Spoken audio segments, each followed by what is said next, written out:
البقرہ آیات 267 تا 269۔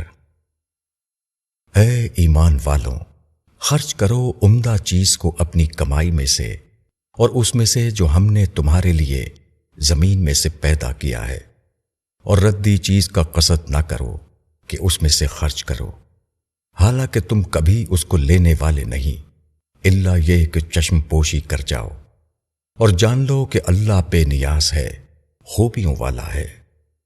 شیطان تم کو محتاجی سے ڈراتا ہے اور بری بات کی تلقین کرتا ہے، اور اللہ وعدہ دیتا ہے اپنی بخشش کا اور فضل کا، اور اللہ وسعت والا ہے، جاننے والا ہے۔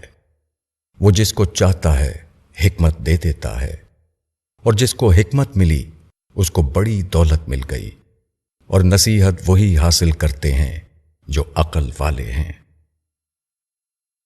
تشریح: آدمی دنیا میں جو کچھ کماتا ہے اس کو خرچ کرنے کی دو صورتیں ہیں۔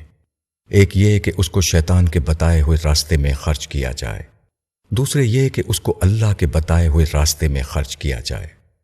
شیطان یہ کرتا ہے کہ آدمی کے ذاتی تقاضوں کی اہمیت اس کے دل میں بٹھاتا ہے۔ وہ اس کو سکھاتا ہے کہ تم نے جو کچھ کمایا ہے اس کا بہترین مصرف یہ ہے کہ اس کو اپنی ذاتی ضرورتوں کو پورا کرنے میں لگاؤ۔ پھر جب شیطان دیکھتا ہے کہ آدمی کے پاس اس کی حقیقی ضرورت سے زیادہ ہے تو وہ اس کے اندر ایک اور جذبہ بھڑکا دیتا ہے۔ یہ نمود و نمائش کا جذبہ ہے۔ اب وہ اپنی دولت کو بے دریغ نمائشی کاموں میں بہانے لگتا ہے اور خوش ہوتا ہے کہ اس نے اپنی دولت کو بہترین مصرف میں لگایا۔ آدمی کو چاہیے کہ اپنے مال کو اپنی ذاتی چیز نہ سمجھے بلکہ اللہ کی چیز سمجھے۔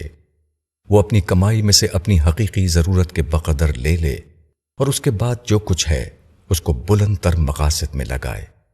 وہ خدا کے کمزور بندوں کو دے اور خدا کے دین کی ضرورتوں میں خرچ کرے۔ آدمی جب اللہ کے کمزور بندوں پر اپنا مال خرچ کرتا ہے تو گویا وہ اپنے رب سے اس بات کا امیدوار بن رہا ہوتا ہے کہ آخرت میں جب وہ خالی ہاتھ خدا کے سامنے حاضر ہو تو اس کا خدا اس کو اپنی رحمتوں سے محروم نہ کرے۔ اسی طرح جب وہ دین کی ضرورتوں میں اپنا مال دیتا ہے تو وہ اپنے آپ کو خدا کے مشن میں شریک کرتا ہے۔ وہ اپنے مال کو خدا کے مال میں شامل کرتا ہے تاکہ اس کی حقیر پونجی خدا کے بڑے خزانے میں مل کر زیادہ ہو جائے۔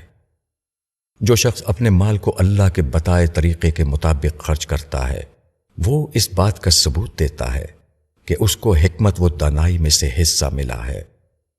سب سے بڑی نادانی یہ ہے کہ آدمی مال کی محبت میں مبتلا ہو اور اس کو اللہ کے راستے میں خرچ کرنے سے رک جائے، اور سب سے بڑی دانائی یہ ہے کہ اقتصادی مفادات آدمی کے لیے اللہ کی راہ میں بڑھنے میں رکاوٹ نہ بنے۔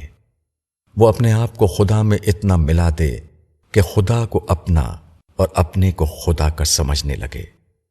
جو شخص ذاتی مصلحتوں کے خول میں جیتا ہے اس کے اندر وہ نگاہ پیدا نہیں ہو سکتی جو بلند تر حقیقتوں کو دیکھے اور اعلیٰ کیفیات کا تجربہ کرے۔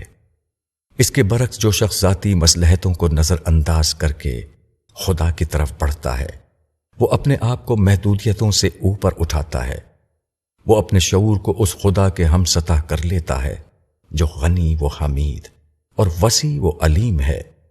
وہ چیزوں کو ان کے اصلی روپ میں دیکھنے لگتا ہے کیونکہ وہ ان حد بندیوں کے پار ہو جاتا ہے جو آدمی کے لیے کسی چیز کو اس کے اصلی روپ میں دیکھنے میں رکاوٹ بنتی ہے۔ کوئی بات خواہ کتنی ہی سچی ہو مگر اس کی سچائی کسی آدمی پر اسی وقت کھلتی ہے جبکہ وہ اس کو کھلے ذہن سے دیکھ سکے۔